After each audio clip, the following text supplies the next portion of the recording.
سورۃ التکاثر. سورۃ التکاثر دنیا کی دوڑ پر ہے، دنیا کی دوڑ کے بارے میں. ایک ہے اللہ کے راستے کی دوڑ اور ایک ہے دنیا کی دوڑ. اللہ کے راستے کی دوڑ کو سورۃ العادیات میں بیان کیا گیا، والعادیات ضبحا، اور دوسری طرف دنیا کے لیے دوڑنے والوں کا حال بیان کیا گیا. اس سورت کے بھی مکی مدنی ہونے کا اختلاف ہے. اس میں ایک رکوع ہے، 8 آیات ہیں، 28 کلمات ہیں اور 120 حروف ہیں. بسم اللہ الرحمن الرحیم. الہاکم التکاثر. الہاکم غافل کر دیا تم کو، التکاثر زیادہ طلبی نے، بہتات نے. اللہ کا معنی ہوتا ہے زیادہ ضروری چیز سے غافل رکھنا، اور تکاثر مال اور اولاد کی کثرت کے لیے باہم جھگڑنا اور فخر کرنا. اور تکاثر میں 3 چیزیں پائی جاتی ہیں. پہلا یہ کہ انسان زیادہ حاصل کرنے کی کوشش کرے، دوسرا یہ کہ مقابلے میں حاصل کرے. پہلا کیا ہے؟ زیادہ کی طلب، زیادہ مل جائے. اچھا مل گیا، اب کیا ہوتا ہے انسان کا مقابلہ شروع ہو جاتا ہے کہ اس کے پاس اتنا تو مجھے اتنا چاہیے، یعنی زیادہ میں مقابلہ کرے زیادہ پانے کے لیے. اور تیسری چیز یہ کہ زیادہ پا کر ایک دوسرے پہ فخر جتائے. یہ تکاثر میں 3 چیزیں آتی، کثرت کی طلب بھی، مقابلے کی بات بھی، اور فخر جتانے کی بھی. الہاکم التکاثر، کثرت نے تم کو غافل کر رکھا ہے. اللہ کا لفظ کس سے ہے؟ لہو سے. اور لہو کا معنی کیا ہوتا ہے؟ کھیل تماشے کے طور پر اس کا معنی کیا جاتا ہے ہر وہ چیز جو انسان کو زیادہ اہم مقصد سے غافل کر دے اور گھٹیا میں مشغول رکھے. کم تر درجے کی چیز میں انسان کا مشغول ہونا اور زیادہ اہم چیز کو بھول جانا. اور تکاثر تفاعل کے وزن پر. یہ تکاثر کس چیز میں؟ صرف مال میں نہیں، دنیا کی ہر چیز میں کثرت کی خواہش، ایکسٹریمز پہ جانا، خواہ وہ دولت ہو، خواہ وہ شہرت ہو، اسباب لذت ہو، وسائل ہو، قوت ہو، مرتبہ اور مقام اور جاہ ہو، علم ہو، سوائے وہ علم جو نفع مند ہو. کیونکہ اس کے لیے تو کیا دعا کی گئی کہ کسی حد پہ نہ رکو، کیا کہو؟ ربی زدنی علما، اور زیادہ دے اور ملے. لیکن ایسا علم جو نقصان دہ ہو اور پھر انسان اس میں آگے بڑھتا چلا جائے، اس کی طرف اشارہ. بات یہ ہے کہ انسان اکثر بھولا رہتا ہے کہ دنیا کے اسباب کو زیادہ جمع کرنا، دنیا کا مال زیادہ سمیٹنا، دنیا کی نعمتوں اور رونقوں کے پیچھے زیادہ بھاگنا انسان کی ذمہ داریوں میں اضافہ کرتا ہے. دنیا میں بھی اس کا کام بڑھاتا ہے اور آخرت میں بھی اسے اللہ کے ہاں جواب دہ بناتا ہے. تو الہاکم التکاثر حتی زرتم المقابر، یہاں تک کہ تم نے جا دیکھا قبروں کو. مقابر مقبرہ کی جمع، یعنی تمہاری یہ دوڑ لگی رہی یہاں تک کہ مرنے کا وقت آ گیا اور اسی دوڑ میں مر گئے تم. اور جو کمایا تھا وہ کہاں گیا؟ پیچھے چھوڑ دیا. انسان کی اس خواہش کو ایک حدیث میں یوں بیان کیا گیا کہ اگر انسان کے پاس سونے کی ایک وادی ہو تو وہ دوسری کی تمنا کرے گا، اور ابن آدم کا پیٹ مٹی کے سوا کوئی چیز نہیں بھرے گی. وَتُحِبُّونَ الْمَالَ حُبًّا جَمًّا. ایک اور حدیث میں آتا ہے انسان کہتا ہے میرا مال میرا مال، حالانکہ اس کا مال وہ ہے جس نے کھایا اور ختم کر دیا، یا پہنا اور بوسیدہ کر دیا، یا صدقہ کیا اور اس کو اپنے آگے کے لیے بھیج دیا تاکہ قیامت کے دن کام آئے. اس کے سوا جو کچھ ہے وہ اسے لوگوں کے لیے چھوڑ کے جانے والا ہے. الہاکم التکاثر حتی زرتم المقابر. کلا، ہرگز نہیں، ہرگز نہیں. کلا جو ہے یہ حرف ردا، ردا کہتے ڈانٹ کو، ڈانٹ ہے اللہ سبحانہ تعالیٰ کی طرف سے، جھڑکی ہے. کیا؟ کہ سٹاپ اٹ، مت بھاگو دنیا کے لیے، اتنا چھوڑ کے جانا ہے اس کو. تکاثر ٹھیک نہیں ہے، تکاثر درست نہیں ہے جب تک کہ وہ خیر کے لیے نہ ہو. کیونکہ فاستبقوا الخیرات، خیر اور بھلائیوں اور آخرت کے لیے دوڑو. ففروا الی اللہ، اور اگر تم باز نہیں آتے تو دیکھنا کہ پھر کلا، ہرگز نہیں، سوف تعلمون، ان قریب تم جان لوگے. کیا چیز؟ تکاثر کا انجام، نتیجہ، کہ جس چیز میں تم پڑے ہوئے ہو اس کا نتیجہ کیا ہے. ثم کلا، پھر ہرگز نہیں، سوف تعلمون، ان قریب تم جان لوگے، جلد تمہیں پتہ چل جائے گا. کب؟ جلد سے کیا مراد ہے؟ موت. موت کے آتے ہی، آنکھ بند ہوتے ہی تم کو معلوم ہو جائے گا. کلا، ہرگز نہیں، لو تعلمون علم الیقین، کاش تم جانتے ہوتے یقین کے علم کو، یعنی تمہیں حقیقی بات پتا ہوتی کہ دنیا کے مال کی اور دنیا کی کثرت کی حقیقت کیا ہے. لترون الجحیم، یہ ایک نئی بات ہے، الگ بات ہے. یہاں تک جو آیت تھی نا، آیت 5 تک، یہ پچھلی بات سے متعلق ہے، تکاثر سے متعلق ہے کہ ان قریب تم جان لو گے.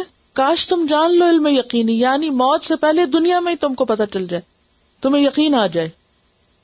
جیسے آتا نا، یا ایھا الذین آمنوا لا تلھکم اموالکم واولادکم عن ذکر اللہ ومن یفعل ذلک فاولئک هم الخاسرون.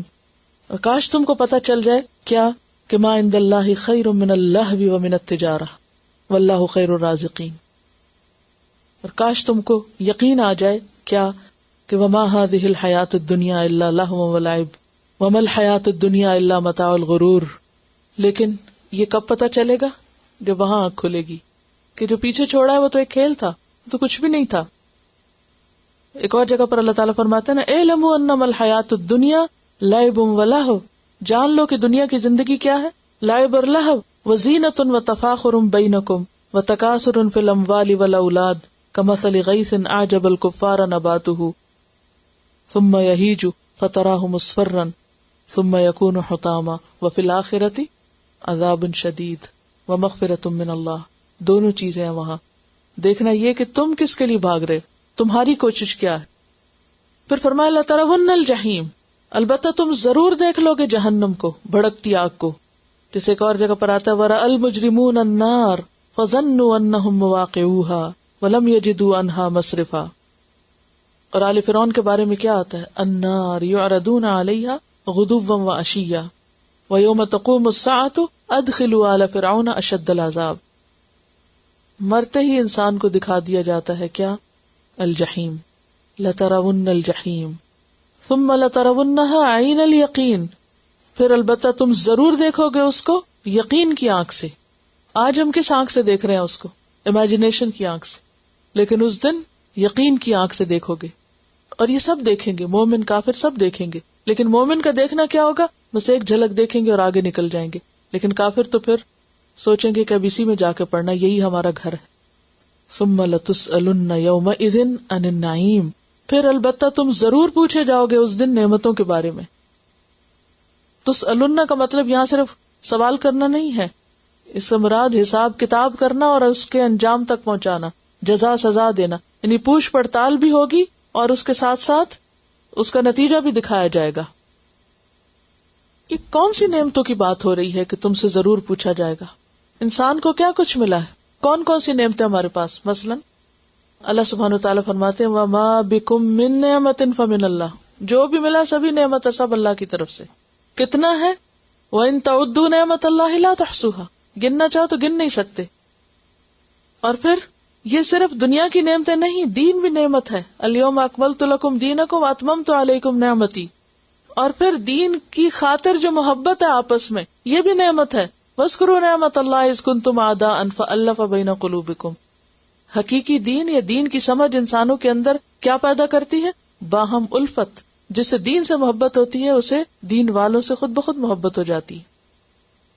اور پھر اس کے بعد دنیا کی باقی نعمتیں، مثلا ہمارا جسم، الم نجعل لہ عینین ولسانا وشفتین وہدیناہ النجدین، یہ سب چیزیں کیا ہیں؟ نعمتیں. ان السمع والبصر والفؤاد کل اولئک کان عنہ مسئولا لتسألن، ان سب چیزوں کا سوال ہے. اسی لیے حضرت سلیمان علیہ السلام کیا دعا مانگتے تھے؟ رب اوزعنی ان اشکر نعمتک التی انعمت علی وعلی والدی وان اعمل صالحا ترضاہ وادخلنی برحمتک فی عبادک الصالحین. اب دیکھیے کہ جہنم کو دیکھنا کوئی معمولی بات نہیں ہے. جہنم کی 70,000 لگامیں ہوں گی اور ہر لگام پہ 70,000 فرشتے ہوں گے جو اس کو پکڑ کے کھینچ رہے ہوں گے. کتنی بڑی بلا ہوگی کہ جس کا صرف دیکھنا وہ اتنا ہیبت پیدا کر دے گا، اتنا ہول اور اتنا خوف بندوں کے اندر پیدا کر دے گا کہ اگر دنیا میں واقعی کوئی اس کو اپنے امیجنیشن میں بھی دیکھے تو غلط کاموں سے خود بخود دور بھاگے. لیکن آج ہم نہیں دیکھتے. کہا کہ لترونها عین الیقین، وہاں یقین کی آنکھ سے دیکھو گے. لیکن وہ جو واقعی یقین رکھتے ہو دنیا میں اس پر، صحابہ کرام تو ان کے لیے دنیا بہت حقیر ہو گئی تھی. ان کی ساری کوششیں آخرت اورینٹڈ تھی، ان کا رخ بدل گیا تھا. ہمارا ابھی تک پیراڈائم شفٹ نہیں ہوا، ہمارا ابھی مرکز کچھ اور ہے. اسی لیے ہماری کوششیں اسی کے لیے ہیں جو زیادہ اہم ہے ہمارے لیے. اور یہ جہاں تک نعمتوں کا سوال کا تعلق ہے تو کن نعمتوں کا؟ سب نعمتوں کا. حضرت جابر سے روایت ہے کہ آپ ہمارے یہاں تشریف لائے، ہم نے آپ کو تازہ کھجور اور ٹھنڈا پانی پلایا. آپ نے فرمایا یہ ان نعمتوں میں سے جن کے بارے میں پوچھا جائے گا. کیا پوچھا جائے گا؟ کہ ان نعمتوں کو پا کر کیا کتنا شکر ادا کیا، کہاں استعمال کیا، کہاں لگایا، دوڑ کدھر کو تھی، جس نے دیا اس کو بھی یاد رکھا یا نہیں. ہم سب کتنی کوششیں کرتے ہیں، کیا کوششیں کرتے ہیں، تھوڑا سا ہم اپنا جائزہ لیں، کیونکہ ہم سب سمجھتے ہیں کہ بہت کچھ کر چکے ہیں اور چھوٹی چھوٹی اپنی کوششوں پر راضی ہو جاتے. اصل چیز جو ہمیں اپنے اندر سے نکالنے کی ہے نا، کہ اپنی کوشش پر راضی نہ ہو کے بیٹھا کریں بہت کچھ کر لیے. کبھی مطمئن نہ ہو، کبھی اس کو زیادہ نہ سمجھے. یعنی خیر اور بھلائی کے لیے کی جانے والی کوششیں جو ہیں ان میں ہمیشہ زیادہ کے حریص رہیں. لیکن وہ کیوں نہیں ہو سکتی؟ جیسے سورۃ العادیات کا بھی یہی موضوع ہے. وہاں بھی دوڑ ہے ایک خاص چیز کی، اور یہاں بھی دوڑ ہے. وہاں دوڑ خیر کے لیے اور یہاں دوڑ دنیا کے لیے. تھوڑی دیر کے لیے سوچیں کہ ہم جس بھی چیز کے زیادہ ہونے کی طلب رکھتے ہیں، خواہش رکھتے ہیں، اس کا انجام کیا ہے؟ خواہ مال کی بہتات ہو، خواہ کسی بھی اور چیز کے اکٹھا کرنے یا جمع کرنے کا شوق ہو. ہمیں سے ہر ایک سوچے کہ اس کو کیا سمیٹنے کا شوق ہے، وہ کیا اکٹھا کر رہا ہے. کسی کو کپڑے اکٹھے کرنے کا شوق ہوتا ہے، کسی کو برتنوں کا، کسی کو ڈیکوریشن پیس کا، کسی کو کسی چیز کا، زیور کا، طرح طرح کے سیٹ جمع کرنے کا، اور طرح طرح کے پرس، جوتے، اور میوزک سی ڈیز، اور اینٹیک جمع کرنے کا شوق ہوتا ہے، اور کاسمیٹکس. یعنی بے مقصد طور پر بعض اوقات چیزیں اکٹھی کی چلی جاتی اور کسی کو سیکھنے کا شوق ہوتا ہے. میں سوچتی ہوں کہ ہمیں تو اللہ نے آنکھیں بھی دی ہیں، علم بھی دیا ہے، لکھ پڑھ بھی سکتے ہیں. پھر وقت ضائع کریں تو ہمارے پاس کیا جواب ہے؟ کیا پھر پوچھا نہ جائے گا ان نعمتوں کے بارے میں؟ لیکن ہم کو یقین کیوں نہیں آتا؟ میں یہ سوچتی ہوں کہ ہمیں یقین کیوں نہیں آتا؟ کیا قرآن سے سچی بات کوئی ہو سکتی ہے؟ لیکن پھر ہم سمجھتے ہیں یہ ہمارے لیے نہیں. اور یہ جو ذرے ذرے کی بات ہے اور چھوٹی چھوٹی بات ہے، اور ہر چیز میں محتاط رہنے کی ضرورت ہے. سبحانک اللہم و بحمدک نشہد ان لا الہ الا انت نستغفرک و نتوب الیک. السلام علیکم و رحمۃ اللہ وبرکاتہ.